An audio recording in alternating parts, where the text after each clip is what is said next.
something that I've come to know, not just believe, but like deeply know, is that everything will eventually work itself out, whether you are the one working it out or if it's just working its way out for you. So when you hear people say, trust in the universe, trust in yourself, really you should, because this too shall pass and you will be on the other side of it. You may have to grow through it. In fact, you probably will. Challenges come up in our lives for a reason, and they always do come up. But at the same time, just because they come up doesn't mean it's the end of the world for us. It just means we have another thing to grow through in this life experience. Hi, I'm Julia. Welcome back to my channel, or welcome if you're new here. So we're in a different location. Obviously, you guys know I moved. I'm in my new place, but I thought I would film over here today while I have these pretty flowers that I got as a birthday gift. And you can see my kitchen. I really like my place. It's a small studio, only 400 square feet, but it's perfect for me. Like, I really don't need a lot of space. Honestly, if I had a one bedroom or a place that's bigger than this, I would feel a little overwhelmed of having to furnish it. And if there's extra rooms, because I live alone, I would be a little nervous, like, oh my God, is there someone hiding in there? Even though there probably isn't, I would just feel that way. I actually had a 2-bedroom apartment at one point, and I lived alone, but I had a boyfriend at the time, so he was there a lot. But like when it was just me, sometimes I would be like, okay, I'm scared, I'm not leaving this room. Anyway, back to the point of this video. It's all about letting go and accepting what is, because in life things are ever changing and evolving and moving, and nothing in the physical form will stay stagnant or constant for too long, because that's just not a part of this realm. A lot of people who come from a religious background will say let go and let God, and that's basically what I'm saying. Let go and allow all there is to move through you and you to move with it. I think where we come into a lot of issues or struggles is when we resist what is, when we resist what is happening, instead of just accepting it and knowing that whatever is happening for a reason, and things will work out in our favor if we just go with the flow. This is going to be another one of those videos where I just talk without anything written down. Like, I literally just thought of this concept 10 minutes ago before I pressed record when I was meditating. And truly, I have so many examples of this happening in my life. Like with this place specifically, this little guest house that I'm living in, I honestly was trying so hard, trying to force different places. And when I finally just let go and was like, you know what?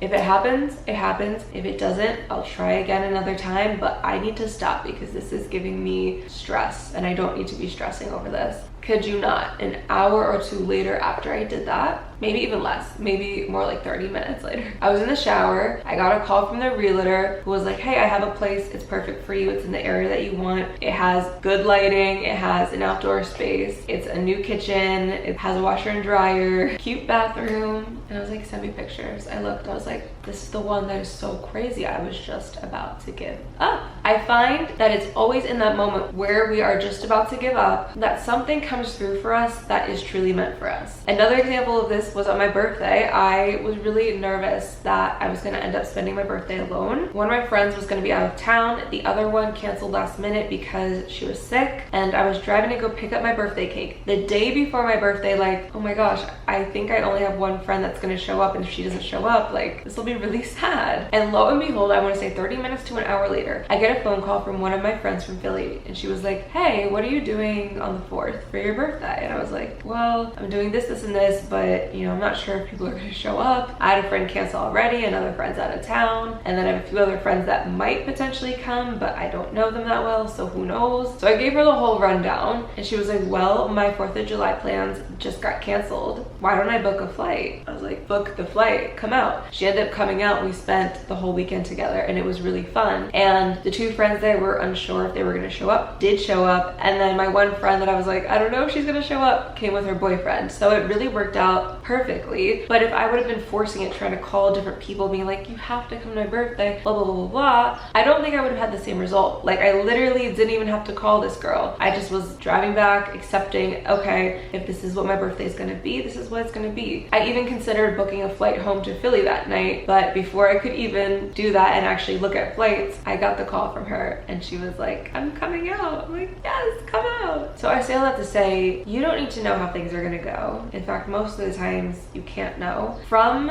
our human perspective, our brains cannot plan out the synchronicities. We are not meant to. The higher parts of us, the higher self, the higher versions of us that be are the ones who orchestrate this, are the ones who synchronistically plan this out. But it's not our little brains, it's our higher minds. And to be honest with you, I don't really know how the higher mind works and how it's connected to everything, but I just know that we are an aspect of it. And knowing that I am an aspect of my higher self makes me trust it all that much more. Because let me give you an analogy. Picture you're a part of a team. The goal of the team is for the team to win, but there's different aspects of the team, which are the players. And so when you are a part of a team, you don't want anything bad to happen to any of the players because they are a part of your team and you are a part of their team. So therefore, your wins are their wins, their wins are your wins, their losses are your losses, and your losses are their losses. Therefore, you function as a whole together. That's how I picture my human self to be with my higher self. Is the higher self is just another part of me and I am just another part of it. And we both want all parts of the whole to function together well, because when they win, I win. When I win, they win. And when I lose, they lose. And when they lose, I lose. That being said, it goes even deeper. And this is how I know that this is the case for the higher self and the human, is because this is the case for all there is and us. That's why when people who come from a more religious background say to let go and let God, is because God is us and we are God. We are an aspect of God. God is the larger aspect of us. We are a smaller aspect of God, and God is the larger aspect of us. So God wants us to win just as much as we want us to win, because we are a part of all there is, aka God. And when we're able to realize this and take this in as not just an intellectual idea, but an idea that we can truly feel and look at these examples within our life, then it becomes a lot easier to let go,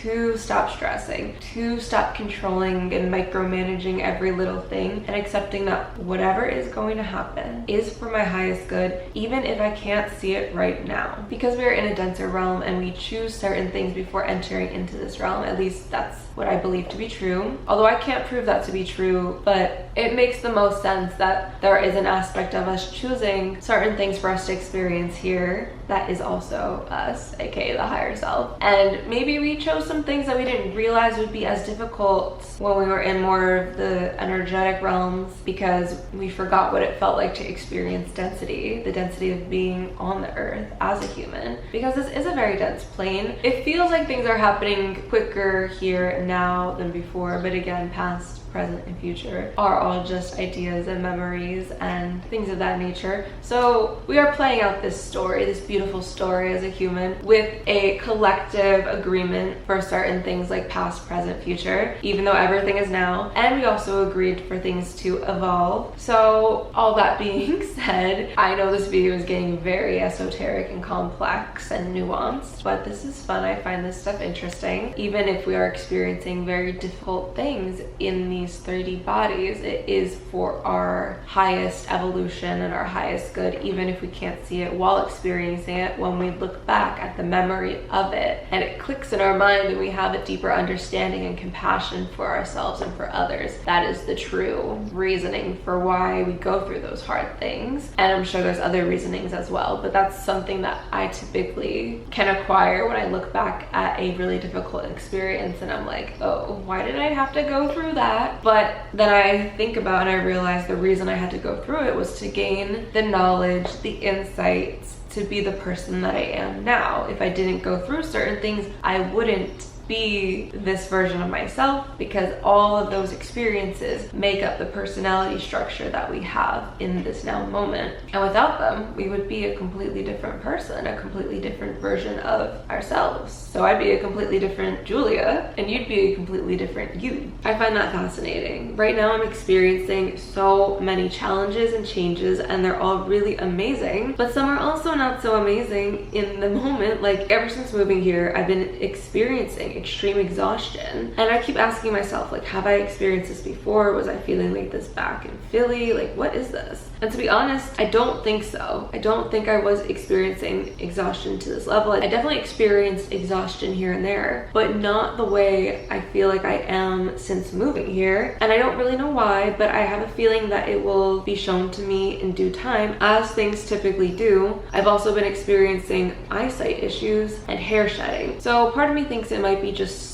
certain stress responses to being in a new environment and having to learn new things all at once. But it could also be something else. And right now I'm choosing to just accept that maybe I am a little bit more tired than normal. Maybe I shouldn't be looking at screens as much to let my eyes rest. And whatever is happening, I will figure out in due time, whether it's from seeing a doctor or incorporating different vitamins or just allowing myself to rest a little bit more. Either way, it'll be figured out. It will figure itself out, and I don't need to force it or stress over it. Especially because if it is a stress-related issue, then stressing about it will only make it worse. So the best thing for me to do is to just plan accordingly, allow myself a little more time to rest, plan to see a doctor, and accept and allow whatever it is to be, and to know that this will be resolved when it needs to be resolved, and I will learn and take the insight from it that I need to take when I do. And that's a comforting feeling to have, especially when you are uncertain about something. It's definitely uncomfortable to be uncertain about living situations, finances, relationships, health, whatever. Even though it is uncomfortable to be uncertain, it's okay, and that is a part of the journey. Sometimes we just aren't supposed to know certain things until later. And accepting that doesn't necessarily make it any more comfortable, but it does make you feel okay with it. And that seems to be the best thing I've been able to do thus far. So my best tip for you and for myself for feeling uncertain is just trusting and allowing things to unfold as they are meant to, and not get in our own way by trying to control things even more or stress even more, but instead breathing into the experience, allowing it to be here, and allowing yourself to move through it. Anyway, that's it for this video. I love you guys so much. I'll see you in my next video next week. Bye!